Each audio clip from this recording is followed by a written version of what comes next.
Good evening, everybody. Welcome to Hard Life Podcast. I'm your host, Joe White. Hard Life is the philosophy of overcoming and embracing challenges and doing hard things in life, things to make you better, things to make you tougher. Today, I got a special guest, Young Maze, in the building, and we're going to chop it up about rap. He's an up-and-coming rapper. He's going to tell us about obstacles that you got to overcome to be a rapper. If you want to experience this podcast in its full glory, head over to the channel on YouTube, Hard Life Podcast, to experience with the visual of me and Young Maze. We got together beforehand to do a nice little workout, so go check that out. We're going to keep it rap. We're going to keep it, on topic. So we, like I said, we're just going to jump right into it. Maze, how you feeling? Feeling good, man. Glad I could be here, finally get this underway, Yeah. You always wanted to be a rapper? Man, out the gate. Like I said, when you a kid, that those are always one of the things you want to be like people you see on TV, the people, neighborhood superstars, the movies, all of that. And but it was just something, I would do around, the house, around the neighborhood, in schools and stuff. It was just kind of a hobby I did, When did you know it was something you was gonna stick with? Because like you just said, everybody could rap in middle school. Yeah. You know what I'm saying? Everybody thought they was nice. Yeah. Nah. When I found out, I can actually spit was I forgot. I think it was probably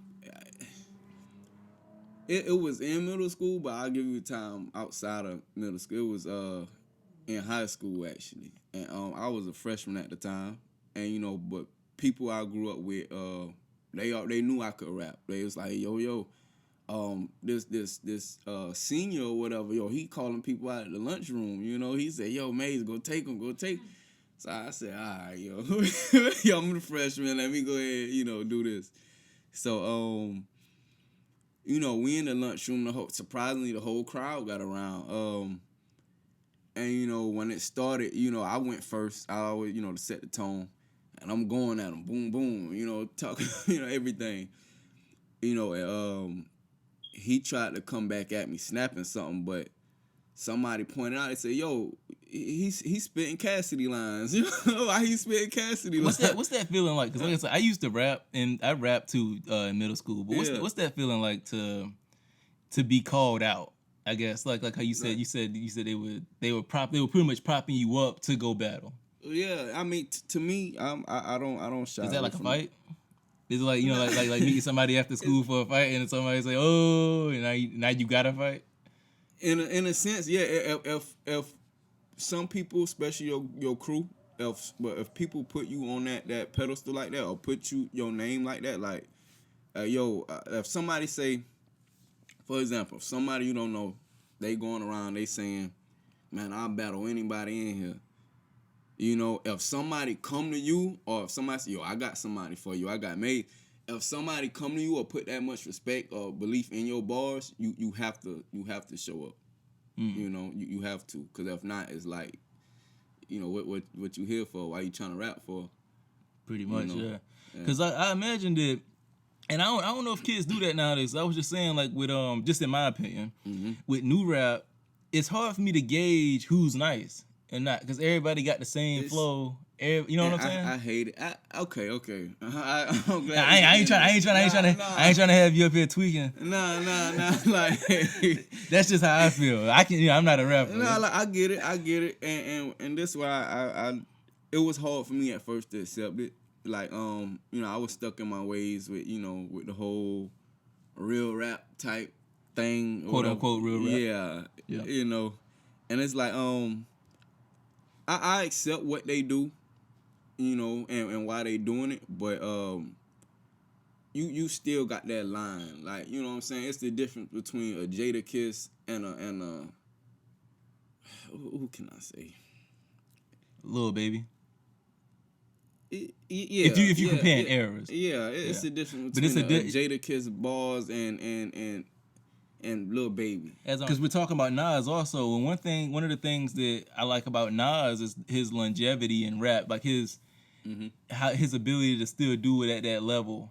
And I guess with you, I'm just wondering, like because like you said, we all grew up Yeah. of the mindset that we could rap, that we could, you know what I mean? Yeah. Even when I you know, recall certain incidents when I was in high school, I still think I was nice. Yeah. Yeah. You know what I'm saying? Yeah, no doubt.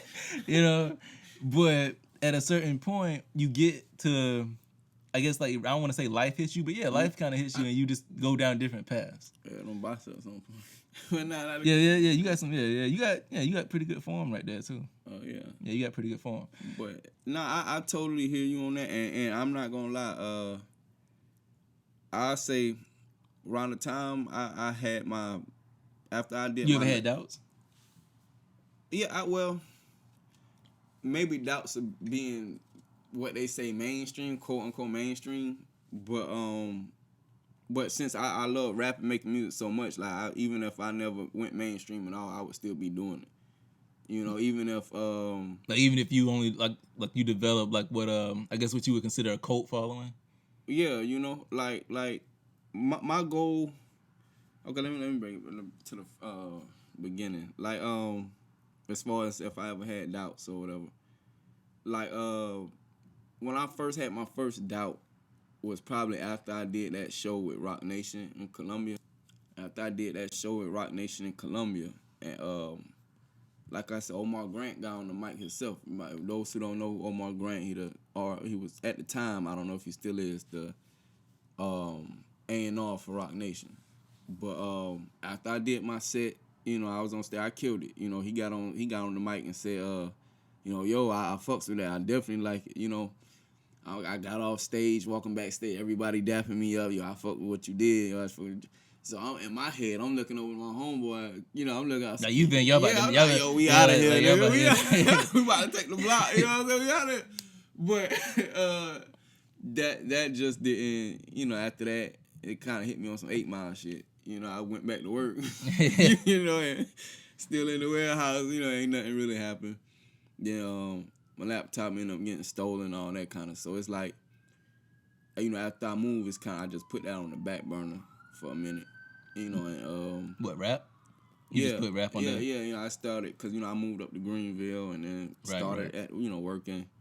And it just kind of paused for a minute. I'm kind of like, you know, maybe it's time to, you know, let me start thinking about, you know, the physical therapist. Yeah. And, you know, yeah. You gotta start weighing them options. Yeah, you know. But it's like I through all of that, I never not stopped enjoying making music, you know. And another thing that turned me off was, you know, yeah, everybody think they can spit, everybody feel like they can spit, and I'm not one to knock nobody, but it just becomes it make you cringe and make you look at it different when the people who saying that, you know, they don't even take it serious themselves. Right. You know, it's like they taking it as, man, fuck this, I ain't got nothing else. I'm about to try to be a rapper to get some fast money. You get what I'm saying? And it's like it get like a get rich quick. Yeah. They talk about maybe they can like luck up and just, you know, put out and maybe that does happen. Yeah, and that's what I'm saying. Like everybody, you know, have they luck, they blessings or whatever, you know. But it's like for those who don't, you know, they ain't ready for that to put in that work. Like to know that when you start off, you ain't about to have hundreds of followers. You ain't about to be making bread out the bank. You get what I'm saying? Like, right. You know, I've been doing this for years. I've been doing this for I don't know how many years. You know what I'm saying? Like I had to actually. Because until now, you know, I wasn't in school to do music production. You know, so it's like all the way up until this point, I've been teaching myself the game, teaching myself how to produce, teaching myself how to, you know what I'm saying, going out and looking for them venues. It's like a lot of people don't want to put in that work to try to put yourself out there. You get what I'm saying? They think it's just, man, let me make this damn slamming ass shit. Boom, I'm about to get rich, going tours. You know what I'm saying? They don't even know the game behind touring. Just like a lot of them don't even know the game behind getting a record deal or being on a record deal, you know. How much of the end? Because I know you're not like you're not a household name yet. Yeah. How much exposure have you had in like to the inner workings of the rap industry? Man, to be honest, like I said, that show with Rock Nation. Intellectually honest. Yeah, that show with Rock Nation. Let me see when I had played something for my man's. He from Jersey. He connected with Wyclef. You know, I told him. He told me as soon as my tape dropped, he gonna spin it. He'll see if he can reconnect Wyclef, spin it to Wyclef or whatever. But those are two like I said, major. Like I said, you're dealing close to Jay-Z and you're dealing close to Wyclef. You know, but that's the two major. But anything else, like I said, I just been doing trying to build up my local first, really concentrate on my local. Because those going to be the ones who really, really support you. Definitely. And just a FYI, Maze, his music is available on Apple Music. Mm-hmm. Word. He has a few singles up there if y'all can check out. And we if it's all right with you, I want to I can play a snippet of one of your tracks in this interview. Well, this already up. Oh. Yeah, it's already available on Apple Music. Yeah. So that's a treat. That's a little random treat for y'all, to kind of get a taste of what's to come, when his career inevitably shoots off. But yeah, speaking of rap, and because we're gonna jump into Nas here in a sec. How important is longevity? Because you talk about guys who get in it they kind of get that flash in the pan hit just to get in, collect paper and then get out. Yeah. How important is longevity to you? Is this something that you trying to blow, get your money, become like a little legacy and then dip out, or you see yourself doing this? I'm building this to be a legacy. I'm building this to be something that my kids can come into if they decide to. I'm not building this just as a rapper. Like I say, I'm an artist, but the ending goal with this is to have the company blow up as one. I said, I own my own record label. Yeah, I was gonna say you said a company. Yeah, I own my own record label. I'm building it as a brand. Like I said, the record label, the same way Baby, Master P, all them did. Jay. I'm trying to have that. Suge, I'm trying to have that. And that's why and like I said, prior to what you got any artists, or is it just you right now? I'm the only artist right now. Okay. And like I said, and to be honest, and that's another thing that's hard to do. Nowadays, everybody they don't want to put in the work. You get what I'm saying? They want to come to something that's already established and think that that's just gonna put them out there. Even to the day, if an artist they don't got no fan base, no music, no, even if they might have 2 tracks out, two EPs out, they don't got no fan base. Even if a label say, "Hey, I want to fuck with you, I'm gonna sign you," they might sign them for like $7,000, $10,000. You get what I'm saying? And then put them on the shelf. And what I mean by put them on the shelf is, since they don't have a fan base, who are they gonna sell their music to? Who the label gonna promote them to? You get what I'm saying? I'm assuming that's how a lot of artists end up in debt. Yeah, because the label put all this money into the project. Yeah, and they don't got nobody to sell it to recoup that money. Yeah, and see, a lot of artists, since they come to a label looking for label help. So that's giving the label the upper hand already. If you're an artist and you don't got no leverage coming into there, you gonna lose. I guarantee it's guaranteed you gonna lose, because the label ain't looking at what can you do for me. They looking at it as how much. You get what I'm saying? Yeah. So they give you an advance, 700, say $1 million. Everybody want that $1 million mark. They give you $1 million advance. Is that what rappers are getting? $1 million? Nah, the good ones. Okay, I'm about to say that. Even back in the day that they was dealing out $1 million advance. Yeah. Like T-Pain in a scope off $90 million signing bonus, something like that. So you really tapped in. You really done your research on like I said, this goes. Because I didn't know that about T-Pain. Yeah. And but now say he turned that down. He turned that down and went with Akon for the little bit of money. Okay. You get what I'm saying? But me, I see the bigger picture. It ain't about, cause like I said, when you sign that thing, when you sign that contract with them labels, more than likely, most of the time that's how it is. I just say most of the time you signing over your masters, your publishing, your all of that. You get what I'm saying? And then they own it legally, cause you signed a contract. If you want to put out music cause you feel like they taking too long, you ain't making no money, you can't. If you feel like you want to go do this and set, you know what I'm saying? You got to get permission from them. You know what I mean? And then, like I say, they give you $1 million advance. You already $1 million in debt. You get what I'm saying? So you gotta, and that advance, you supposed to pay for promotion, producing your album, all of that. Then, you know what I'm saying, you might go over that, so you gotta pay extra. Then you better hope your album go platinum or multi-platinum to pay that debt off. You get what I'm saying? Right. So yeah. Yeah, so yeah. I think it was Jadakiss that said he asked the question on that song, why is the industry designed to keep the artists in debt? Exactly. Yeah, so that's the line that comes to mind. You know, I'm a hip hop guy. I'm a hip hop head. Like I know lyrics that, you know what I'm saying. But that's one of the lyrics that came to mind when you know, based on what you was just saying. Oh yeah, it's real, man. It's real. Yeah. Because we're talking about Nas later on, and one thing about Nas, I don't know if you know it or not, but his album hit #1 on the R&B and hip hop charts. Yeah.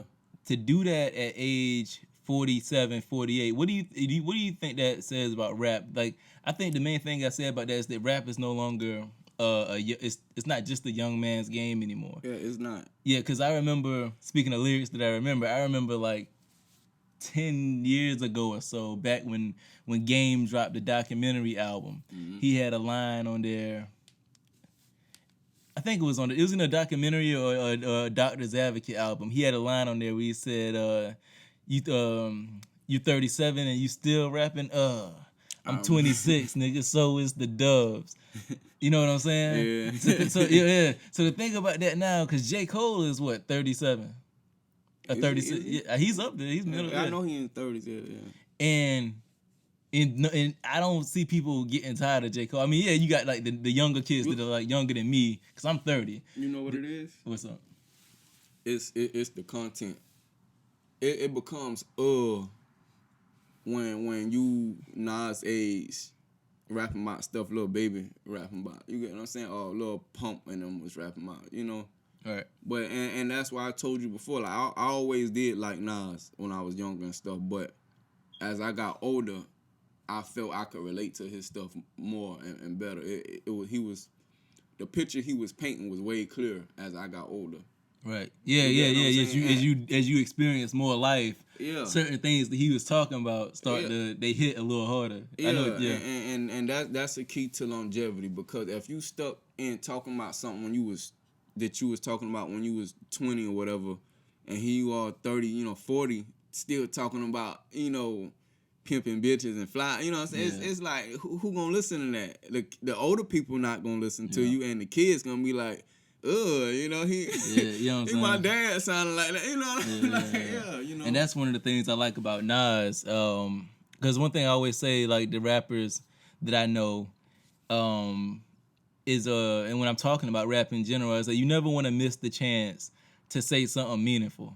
Oh yeah. You know what I'm saying? While you still got the ear. And that's what I think Nas did perfectly. Like when he was still like at the peak of his power, he was giving us songs like One Mic and Second Childhood and stuff like that, stuff that with meaningful lyrics, to where as you get older, it stick with you. Yeah, you know what I'm saying? And you wanna keep hearing what he got to say, because you know that's where he at with it. Yeah. Yeah, and that's why I say, where it's like, if you got a rapper who all they make is the turn up music, and the kid, the stuff, you know what I'm saying, as you get older and you're not a kid no more, it's like that turning up, getting turned up. You can't, So you never want to miss the chance, and that's to flip it back on you. What kind of rap, what kind of content do you strive to put out there? Do you just try to put the the medicine in the message in the music, so to speak, or do you just? Me personally, and see, I try my best not to put myself in a box. Not because you don't want to. Not saying. Let me rephrase that. Not saying because you can risk sounding preachy too when you do that. And I don't. Yeah. And sometimes Nas has those tracks where he get in his mood and he start to sound preachy. And see, but that's with him, that's okay, because it's he got that in him. You know what I mean? You know he about that sometimes. Right. But he ain't doing it to try to fit in a certain type of way. That's just him. Yeah, like You if know? like if Chingy or Nelly, if Nelly, Yeah, you know they ain't. yeah, You know? like if Nelly or Future or somebody try to just Yeah, it'll throw it and off. get PG's like I ain't. But not with me personally. It's if a topic, if something is getting to me, I definitely speak on it. You know, no holds bars. Just like with my track, and you can check it out on iTunes, Google Play, you know, wherever you get your music at. All Eyes on Me. You know, at the time I wrote that, you know, I was 25. You know, All Eyes on Me, by the way, is available on Apple Music. If y'all want to go check that out, expose yourself to some of this Maze content. Yeah. Get familiar with it. EP coming soon. You know, and that I really, like I said, it was a lot of killing. Still is to today, even before I wrote that song. Still, a lot of injustice, you know, between white cops, black, you know, white period, and blacks, you know, and it was just irritating me because at the time it was happening back to back to back to back. Every week you would see some innocent black person, you know, being slain by a white officer or, you know, white whoever, you know. And it just really got to me. So You ever had an experience like that? come on, bro.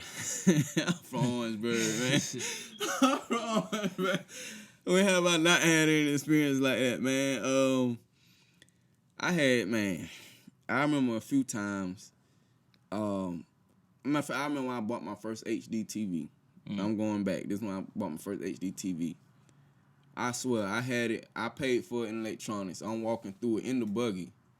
And I swear, if ain't about 2-3 white people following me around that store, like I'm walking out with HD TV. People like people that work there? Yeah. Walking out like I'm stealing. I'm like, y'all really think I'm walking all the way from the back to the front in plain sight trying to steal this thing like this? Because I remember one time, this is kind of like that. It's slightly different.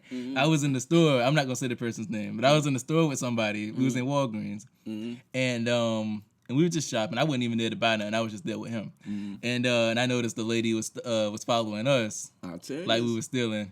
But it turns out the dude actually. See what I'm saying? So the guy was with. He was really stealing. I didn't. Hey man, he might be like, hey, they paint us out like this, man. I might as well do. So when she brought, I'm ready to get charged. I'm like, yo, what's up? And it turned out he really was. Man, what you doing? Nah, see. But you know, it ain't, you know, it ain't always like that. It do be some people out there, you know, but it's the fact that because of our skin color, when we walk in someplace, we automatically get that attention. It's not right, you know. That's true. That's very just true. like you know, if I'm hanging out somewhere, you know, just chilling or whatever, you know, a white person automatically think I'm about to stick up the place. You know, or they think, oh, he got them locks, he smoking, he about to get violent. You know, and it's like, nah. You know, I don't. So All Eyes on Me. So I guess when I asked if it was a one-off, I mean, like, do you have other music like that? Like, yeah, not specifically hitting so direct towards you know, racial profiling and stuff, but more a line of being black in America, or the life of a black man. You know, who hasn't gained that success yet to when white people even think to look towards his way. You know, because like I said in the song, you know, if I ain't 6 figures, then we next to nothing, you know? yeah, and because I hear a lot of people, and this is what I disagree with. I hear a lot of like people like of our community say that that prejudice is based more on I guess wealth. It's more financial than racial. Like if you have a certain number in your bank account, then you don't experience racism. How you feel about that? To a certain extent, because there was a situation, and the reason why, not to cut you off, but there was a situation that, while I'm touching on that, because LeBron James, this is like a few years back, when I think somebody vandalized his house or something like that. Yeah, and heard about that. Yeah, and it was a guy on the sports show on Fox Sports that said that it wasn't racially motivated. And because LeBron said he was saying that LeBron doesn't experience racism because he's LeBron. He's rich. Nah, that man's still black. I don't. Yeah. He's still black. Yeah. You know, like it ain't no difference from if he was playing back in Larry Bird days or whatever. You know what I'm saying? It's like you got Larry Bird, you got LeBron. Larry white, LeBron black. You get what I'm saying? LeBron walking in the wrong neighborhood, you know what's up. If Larry can walk anywhere, you know. Yeah. Yeah. So, All Eyes on Me is available on Apple Music. If you want to hear him, if you want to hear him put that in music, that sentiment that he's talking right now. Mm-hmm. Yeah. So, what else can you tell us about your where do you plan on this going? Like, I think I asked you about the longevity in rap and how rap is no longer just a young man's game. Yeah. Not to cut you off. Speaking of the longevity, and you not to cut. Just to kind of finish, but you was talking about passing the company down to your kids. Mm-hmm. So if they want it. Okay. Like, it's the goal is to have something to when they get up age or they whatever, they don't have to go looking for employment. They don't have to go looking for the bag because their daddy already got a business for them. You know what I'm saying? Yeah. So yeah, right. So if they need some cash flow. Yeah, then, you know what I'm saying. They don't have to ever have to worry about them not being straight or maybe something happened with them and the government won't do something. You know what I'm saying? They always come work with me. Right. And that kind of thinking is also what I appreciate about Nas, who's we're gonna be discussing King's Disease 2 coming up, so stick around for that.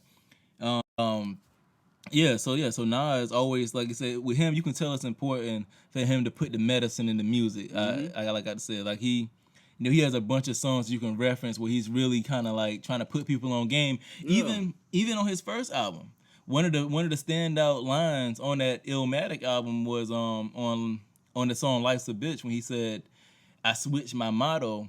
Instead of saying fuck tomorrow, that buck that bought the bottle could have struck the lotto." Exactly. You know what I'm saying? You know what I'm saying? Like exactly, yo. Yeah.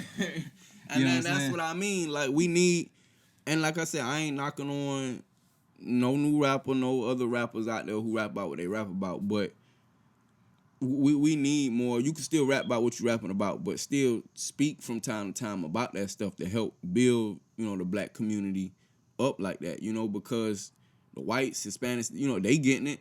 So they getting it from they parents and stuff. You know what I mean? Like they get like those messages about finding alternative ways to get out. You know what I'm saying? We need that more and more in the black community.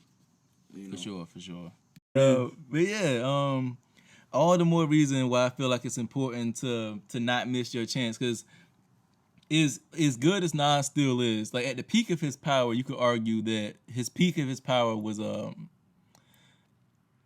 because I'm kind of used this to segue into talking about Nas. Mm-hmm.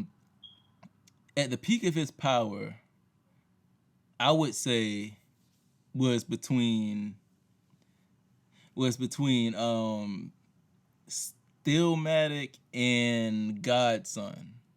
So that's between like 2001 and 2003 was probably the peak of his power. Mm-hmm. I don't know if you I'm a Nas fan. So yeah. I don't know if you follow like his journey like that. Nah, like I said, I did. I followed. Like I said, back then I was younger. I knew who he was. I enjoyed his music, but I wasn't. Back then, I was more into Wayne. Yeah, especially being from the South, you probably was feeling his sound a little. Wayne was my dude to go to. Ludacris too, but Wayne was my dude to go to when I wanted to hear like some rap like outside of the just the club bangers and stuff. When I wanted to listen to that lyrical flow, him talk about Wayne was the dude.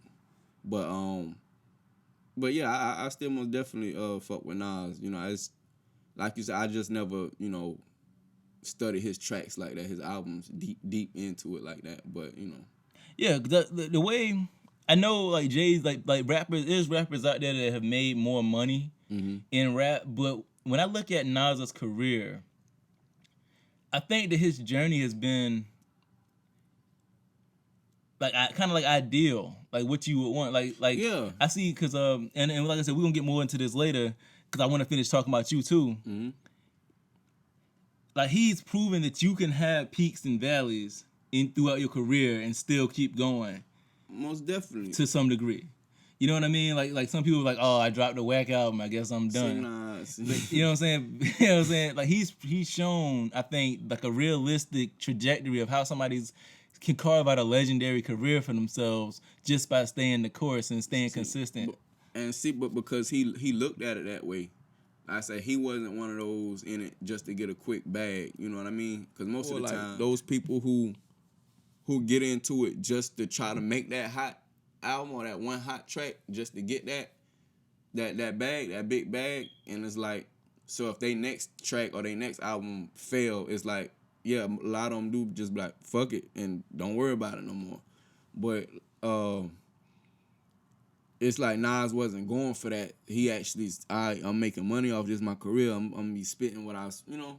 So it's like he had the consistency, he had the drive and determination, like to keep it going like that, you know. Because a lot of people, yeah, after that first flop, they, damn, I might not have it, I might just quit, you know. But you know, that's why he wanted the GOATs, you know.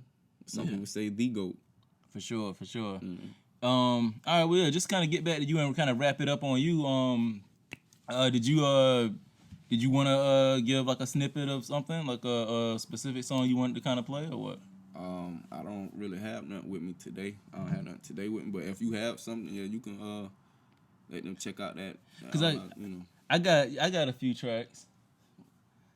Here, let me see. I'm gonna try to find, I guess, what one of my personal favorites.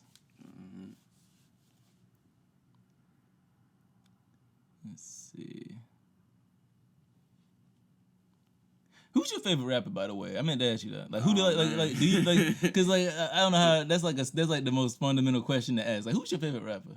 And do you try to emulate him? Or is it just somebody whose music?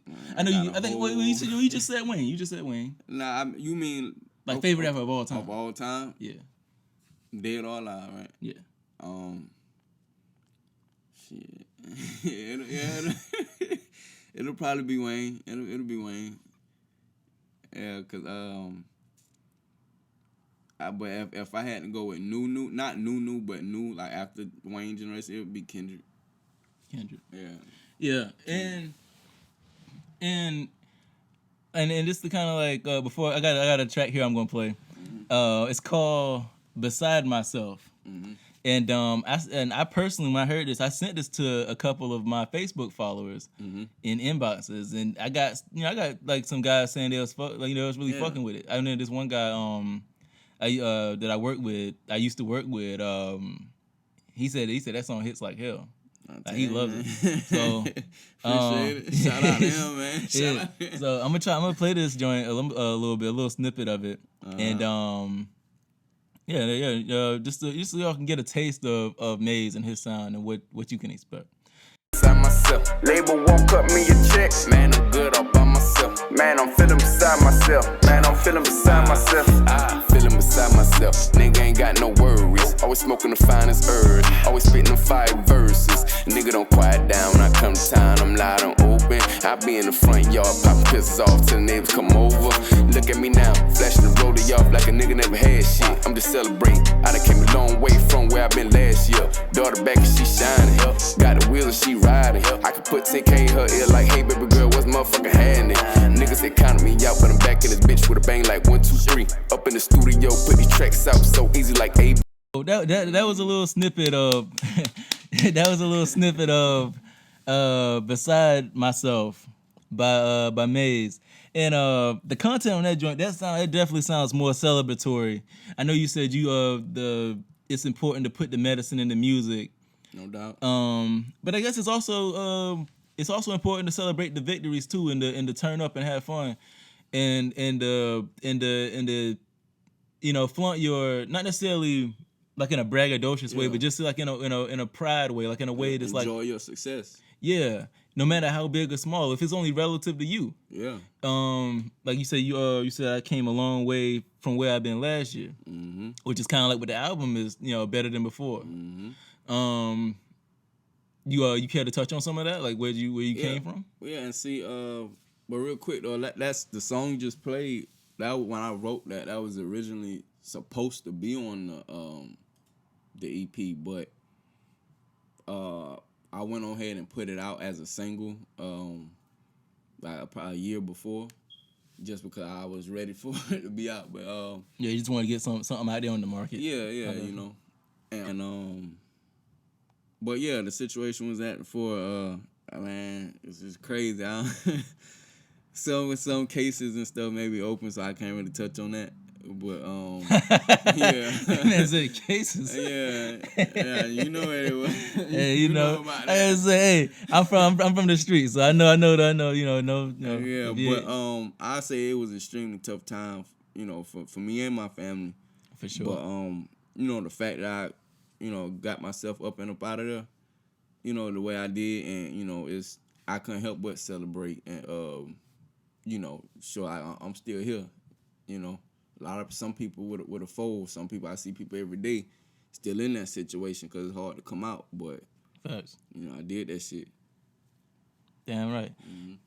All right. Well, that's it. Shoot, man. I'm glad you're sticking around for the next segment. We about to go ahead and jump into this Nas album. As everybody knows, King's Disease 2 just came out, and yeah, I've had a chance to sit with it, and we about to get into this Nas album, and just kind of give our thoughts on that, and then give our thoughts on Nas and just rap and how we and where does his rank? Where does he rank now in all this?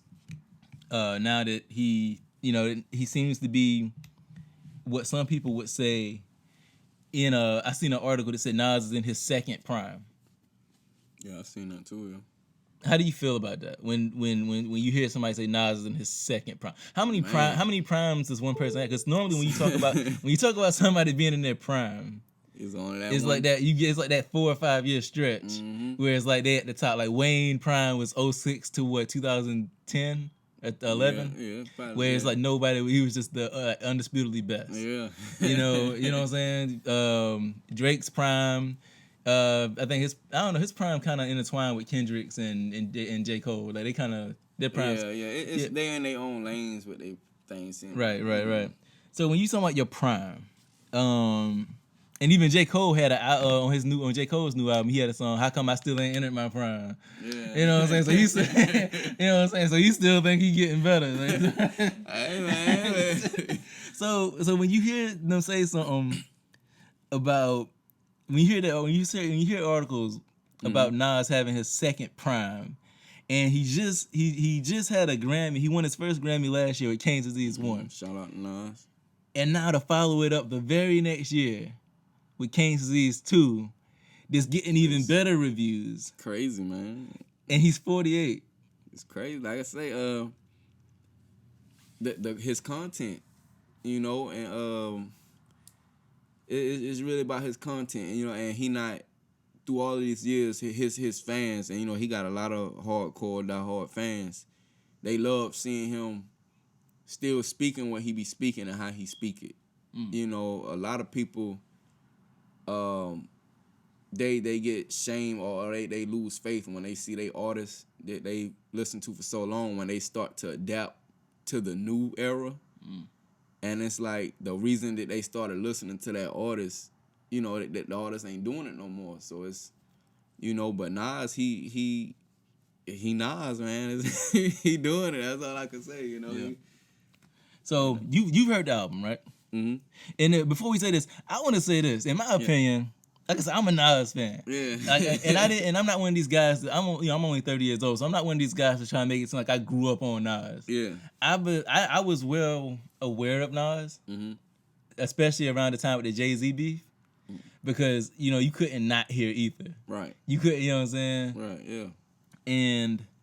But I didn't really get into Nas's catalog until I was already in college. And that's what I'm saying, you know? Yeah, right. And I was listening to Kendrick Lamar, Good Kid, Mad City, and I was ready to call Kendrick the best rapper I ever heard. That was a classic. Yeah. I don't do instant classics like that. I don't know, you know. But that was an instant classic. When I first heard it, I was like, oh yeah, this one of them ones. Yeah. And I was ready to call Kendrick the best rapper ever. And I was like, but then something in my mind here, I was like, I can't do that because I don't know why, but I was just like, let me go listen to Nas because like Nas has always been considered one of them ones. You went back and listened to all. I went back because I went for first. I started listening to I listened to the Stillmatic album all the way through. That was the one that I was familiar with Ether and One Mic and stuff like that. And then I went and listened to like his whole catalog. See. And then that's when and by the time I got to Godson, that's when I was Nas the best. I tell you that. The longevity, man, and like I said, his catalog. You know, he gotta. And that's why, and it's gonna bring it back because people say Nas in the second prime. I think Nas has had 3 primes. Oh, 3? Yeah, I think his first prime was fresh out the gate, 3 back-to-back classics like with Illmatic, which is a lot of people. If you go to Google.com and type in best rap album ever, Illmatic is probably gonna. I promise you it will. No, I ain't saying it won't. A lot of people, I know, a lot of people, you can't mention Nas without saying, you know. Yeah, and so that 3-album run out the gate with Illmatic, then It Was Written. It was written. It was good. Yeah, and then with I Am with You Can Hate Me Now, with, you know that. You know, so he came out the gate with boom, boom, boom, 3 of the best albums ever. Yeah. And then he had the Whack album with Nostradamus. You know what I'm saying? You know what I'm saying? That's when Jay-Z tried to jump on him. And that's what I'm saying. Like he went out of you know Nas. You know what I'm saying? It's like he tried to, you know, I ain't gonna say go commercial because he was still commercial. Nah, you can call it what it is. He tried to go pop. Yeah, okay, I say pop. But commercial. He was already commercial with them other albums. You know what I'm saying? People knew who. You know. Yeah, correct. He had the videos and all that. Correct. You know. Yeah, and then his third prime is when he came back with Stillmatic. You know what I'm saying? And that intro, I say this. That intro to Stillmatic is still to me the best intro track I ever heard. Like that is, they say the brother Stillmatic. I climbed up out of that grave, wiping the shirt, cleaning the dirt. They thought I'd make another Illmatic. It's like, you know what I'm saying? He classic, man. It's like, here's another classic. Like he knew he was back. And that's enough. He know how to like how you said them lines. You know, it's like he know how to get you with it. You know, it's like, so his second prime was Stillmatic, The Lost Tapes, even though it was a mixtape. Lost Tapes and Godson. That 3-album run. And you said that's his first? That's his second prime. Second, okay. His first prime was Illmatic, It Was Written, and I Am. Then he fell off with Nostradamus. Okay. Then he got in his second prime with Stillmatic, Lost Tapes, and Godson. Godson was, you know which one, you know the albums. Yeah. And then he fell off, arguably he fell off with Street's Disciple. Cause that was pretty good. It was a good album. A lot of people would say it was just too long. It's too many songs. It was a double. It was a double album. But he fell off with that, and now he was releasing solid projects. Like Hip Hop Is Dead is a good album. Yeah, it wasn't like I mean, but then again, you gotta think when you put out such a good tape. You know what I'm saying? It kind of, you know, especially when you do it over the, you know, how he did it back to back like that, it kind of make it difficult to top or match it again. Yeah. You know, so it's kind of like people always have that favorite, and when other stuff come out, it's going, I don't know. Right, you right. know, but. And then his third prime is what we've seen now with going back to his Life Is Good, that album with that song Daughters. You know that album. Yeah. And like I said, at this time that came out like 2012. So at this time you're like 20, right? 2012. Yeah. Or you're like 20. Yeah. So you're growing up. So things like when he's talking about his daughter and stuff like that, you know, and what it's like being a single father raising a daughter, stuff like that just grows with you. Because one day you have a daughter now. As we grow and we have kids, stuff like that just hits. It's like, you know, like. And that's one thing. Like I said back then, like I said, I used to listen to Nas. I still, you know, but it's like now, it's different. It just hit on a way, you know, different way. Right. You know what I'm saying? It's like I can relate to it, you know, even more now. Right. So so his third prime is what we're seeing now with Life Is Good, and then now the 2 back-to-back Kane's Disease albums. I think that's his third. So you know what I mean? Yeah. So we don't know how long this is gonna go. Exactly. You never know. It might go as long as until he say stop. You know. Yeah. So that's what we find ourselves. We're at King's Disease 2, and yo, how you feel? Like, how you feel about the album? How many times you listen to it? Just the once? I think it's certain songs on there I listen to more than about once. I listen to them about 4 times, 3-4 times, and like I said, but it's just one on there. And it's, to me now, it felt like that was him kind of creeping out of his comfort zone, and it made me cringe just a little bit. Was that 40 side? 40 side. Yeah, it made me cringe like I'll tell you this, I didn't like it when I first heard it because I didn't like hearing him rap like that. Yeah, see what I'm saying? But the more I hear it, I guess I don't know. I guess in the context of the sound of the album, Yeah, it fits. Like it don't feel like it's too out of place. Like it's not out of place to the point where it's a skip. Like if I'm and that's I heard it and then I instantly replayed it. You know, so I didn't ever skip it. But it's just it's I ain't gonna say reaching because that's Nas. You know, he don't have to reach. But it seemed like he did that one for fun or something versus taking his other track serious. Right. Yeah. What's your favorite song on the album? Oh man, what was that? It was one of the early on ones. One of the first.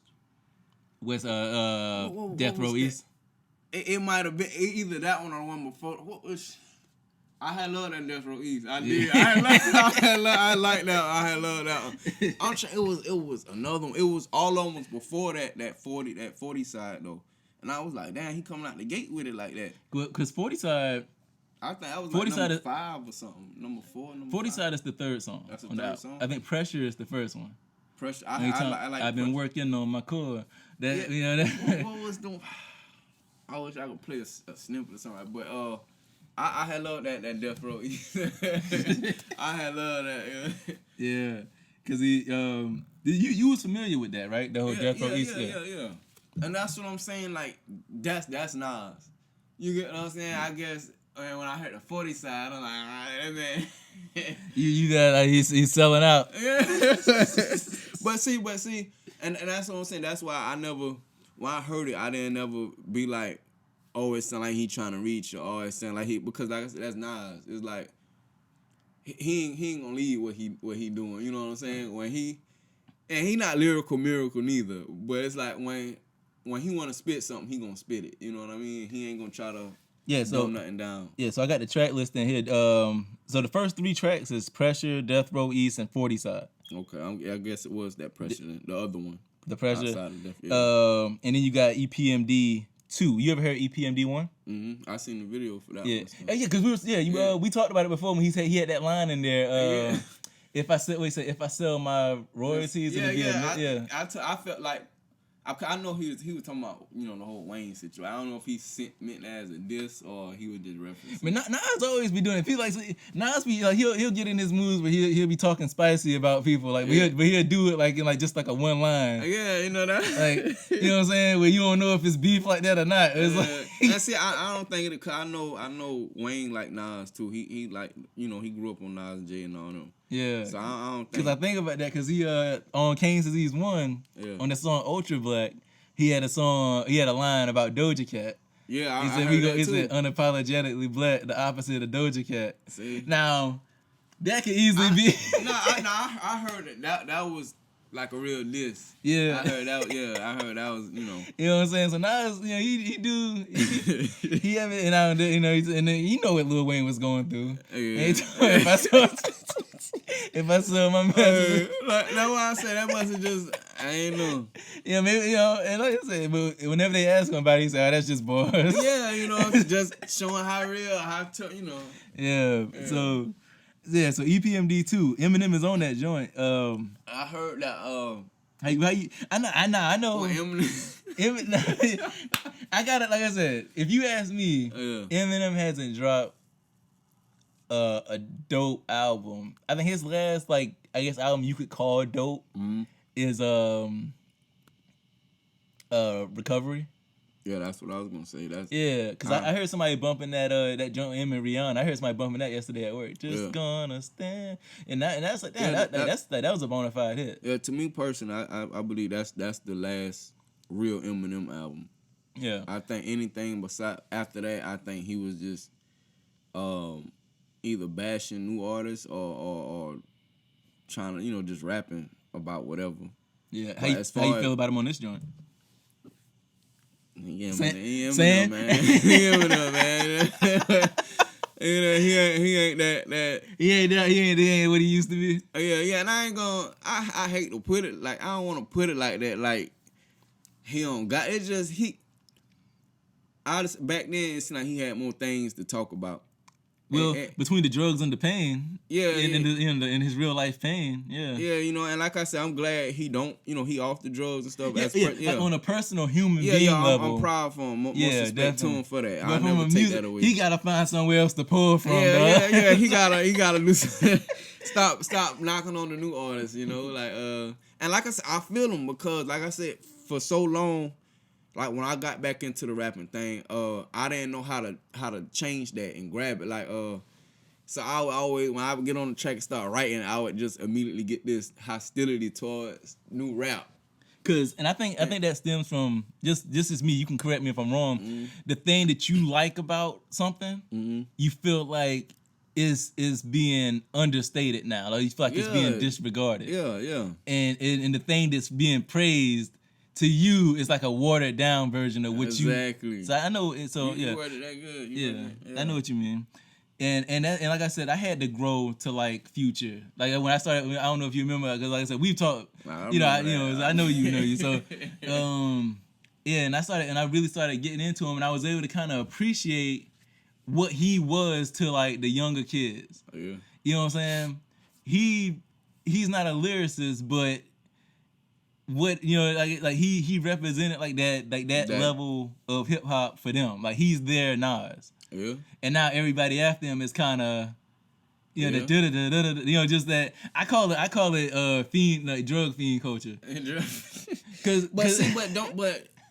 But in a sense, it seemed like Wayne was now you want to be. It seemed like man. Yeah, if you want to be really, really, really, really real. Yeah. Then it seemed like after Wayne dropped Carter 3, that Lollipop, everybody got locks, everybody tattooing their face, everybody on syrup.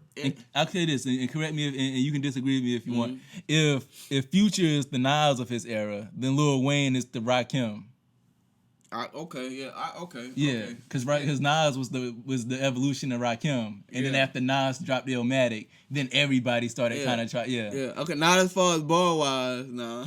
But not style. I'm talking as far as what they want people to think. As far as the shift in rap that they represent. Yeah.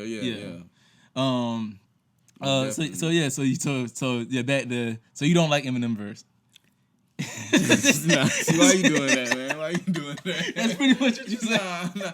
It's like it's just the fact that I know how his stuff used to be. Yeah. And it's like when you didn't like the line. What do you say? It's like he still had those. Y'all should call yourself Santa, cause none of y'all are real. See what and that's what I'm saying. Like some people who know Eminem today, they'd be like, "Man, you heard what he said."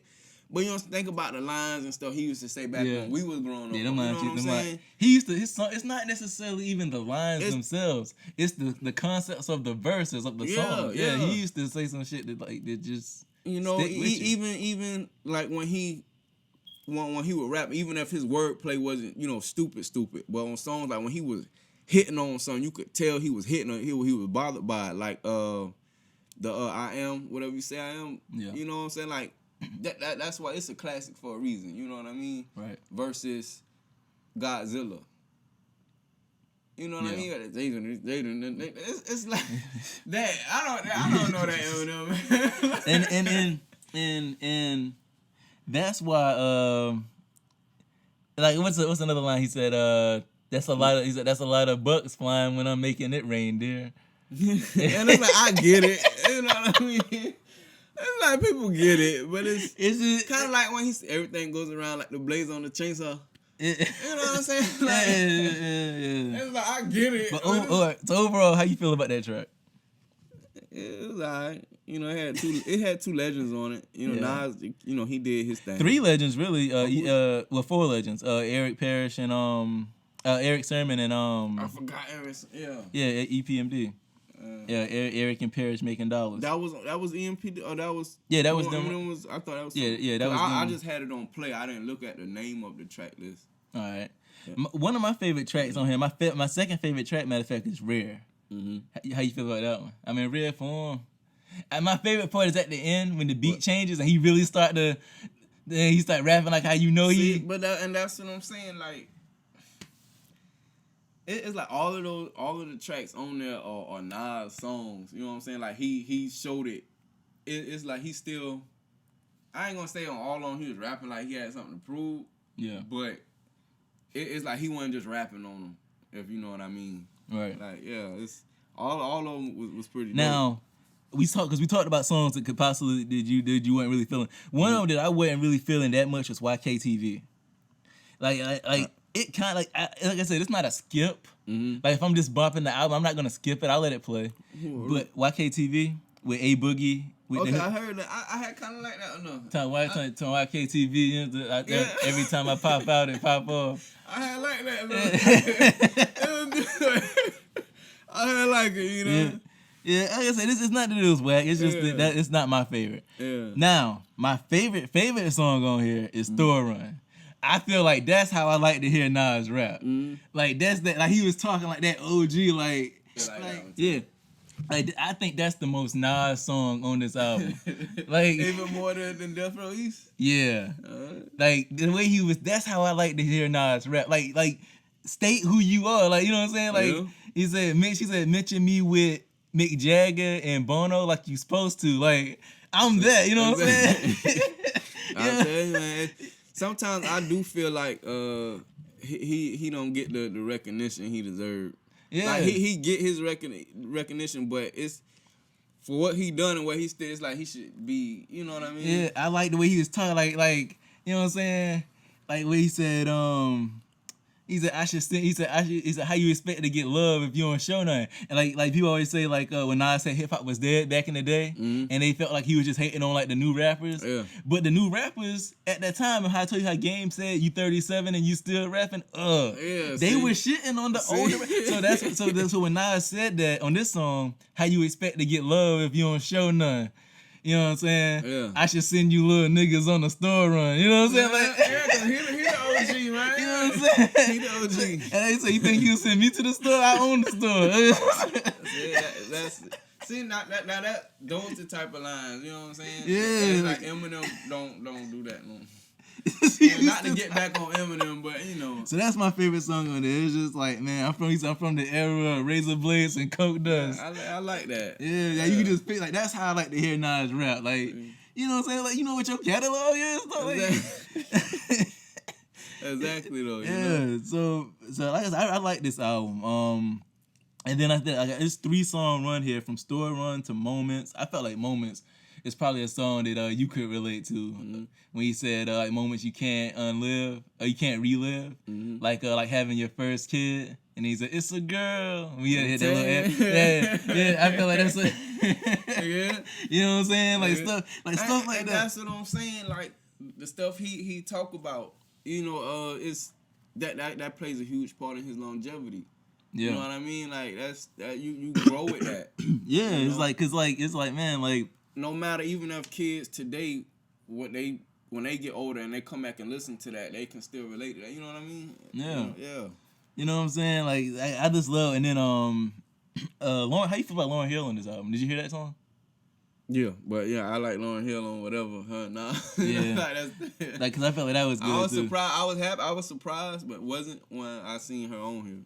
Yeah. You know. I thought it was funny how she kind of. I don't know if you know like how like the whole gripe that people have about her showing up late to her concerts and stuff. She kind of addressed that on that when she was, but she kind of addressed it, but not really. Yeah. She had a line, but it's just like I'm saving souls and y'all complaining about my lateness. It's like it's like all right, if that's what you doing, it's like you know what I'm saying. It's like I'm running late because I'm saving souls. It's like okay, I'll tell you. but it was still a dope verse. Like I said, I was surprised when I saw that he had a feature with Lauryn Hill on here. I thought she was like singing because like if you hear it, it's like it's like vocals going on in the background on that track. And I thought I hope that's not all she doing. What? Yeah, that harmonizing. yeah. That I was like, the No Phony Love with Charlie Wilson, that was cool. Brunch on Sundays, that's cool. Like I said, the album really ends on like a real mellow, smooth vibe.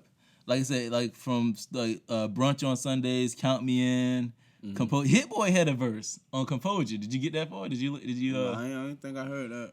Cause by that time, I had already had to move back out and stuff. He had a line on this song. He said, I'm washing my hands with the soap opera shit.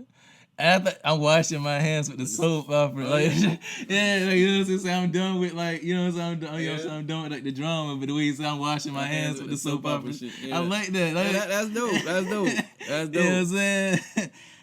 So that he really fit. And then the last track on the album, like this is like I say he always has good intro tracks. Mm-hmm. This is a good outro track. Like if this is the last album of his career, this outro track, Nas is good. No, like it's like. I've been meaning this. I didn't get to that. I want to save that for the last on purpose. Yeah. Yeah, it's just like you know what, like I've accomplished so much, but I'm still well respected in the streets. Like I could come back to my hood with all my jewelry on, and Nas is good. Yeah, and that's the way it should be, cause he look out, for his hood and stuff, Yeah, so like to me, I give the album, I give it a perfect score. Like, well, I give it a 9.5 out of 10 if I had to rate it, cause like I said, YKT, like YKTV was like I said, it's not whack, but it was. I can't give it a perfect because YKTV isn't, I feel. What you think out of 10 if you had to rate it? I know I could give it that same. Like I say, except the one for me was that 40 side. Yeah. But like I said, it made me cringe. I ain't gonna lie, it made me cringe. It's like he was still rapping, he was still saying, some hot stuff. It's just that delivery on it and stuff. And I was like, it's Nas. Yeah. It is kind of weird to hear somebody from that era kind of, yeah. Yeah. All right, we gonna wrap it up. I got one more question. 2 more questions, I guess, if you got the time. Okay. One, where does this album rank for you in Nas's catalog?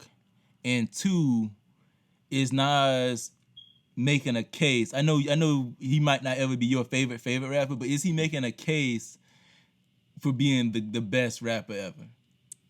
I mean, he's already made a case, but people like they have like a lot of people. Some people have him number 1, a lot of people have him top 5. But in your mind, has he moved? Like with this recent run that he's on with the Grammy last year, and now following up with what a lot of people think is a better album this time. Do you think has he moved up or has he changed position? Yeah, I'll say all time for me. I say he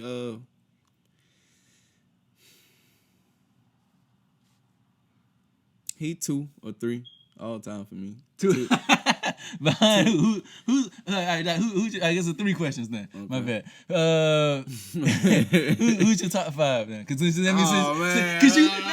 you put it there. You did this. Nah, I could do top 3. I can do top 2 for me. I can do top 3 for me. I can do top 3. Go ahead. All right. Number 1 is Wayne, of course. Number 2, you do ties on this show? Ain't no ties. I don't believe in ties. Because nobody unless they got the exact same discography, you can't. But I say number 2, Nas. Number 3, Kendrick. And number 4, and the reason I say I can see that. Yeah, I say Kendrick. I know Kendrick don't got that catalog length like but that. See, that's what I think Kendrick does have the catalog. Kendrick has what? If you he got Good Kid. If you just talking about his albums on it, even if you want to exit out Section 80. Yeah. Cause I was saying I'm speaking on his mainstream. The everybody. You know what I'm saying? That's one of the best. Yeah, that's one of the best 3-album runs. Arguably the best 3-album run in history. But that's what I'm saying. Like, and it is. It's just that it's only 3 albums. And like when Nas got how many albums did good. You know what I mean? That's true. Yeah. That's valid. And the reason I say Kendrick over J. Cole, So J. Cole's 4? Yeah. Who's 5? It's like Drake. You are nah. Cause you done did 4. You you done did 4. Do Really, I wasn't gonna say Cole, but nah, Drake ain't in my top 5. So who's number 5? It's just one more slide, man. All time. Who's number 5? Wait. J. Cole is in your all time top 5? Nah, J. Cole 4. I said Drake isn't. No. I guess I was surprised you put J. Cole in it. I thought maybe you had more rappers that you would put over J. Cole. Oh nah. That's what I'm saying. Like you speaking like just like overall, rapping. Like just anything, whatever you base it on. Catalog, song quality, bars, subject matter. Alright, well, okay, whatever, then Wayne just, number 1, Nas 2, 3 Kendrick, 4 Jay. Jay-Z? Yeah, 4 Jay. Jay-Z over J. Cole? Yeah, I'll take him over. Okay. Not that new Jay-Z now. That I'm talking about that. Since you brought up Jay-Z, I know I don't want to drag this out. But which is a better song, Ether or Takeover? Takeover was Jay-Z dissed. Yeah. I say Ether. All right. When I was younger and I heard it too, I used to say Takeover because it had more, you know what I'm saying? It had more, more bounce to it. But as far as what they saying and stuff, and I say Ether. Yeah. I don't want to like make that a thing. Like I just want to know. I just want to. Yeah, it's like go ahead. So go ahead. Your top 5. Number. Who I said was 4? You said Jay-Z was number 4. Yeah. 5 is people gonna hate me and hear Biggie Pac on this list, honey. I mean, yeah, it's your list. I know, ain't it? But number 5,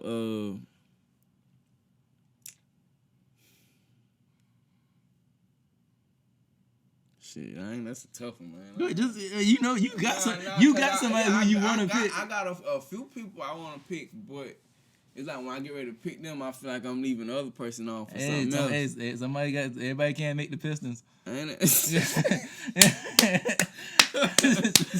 But I'll say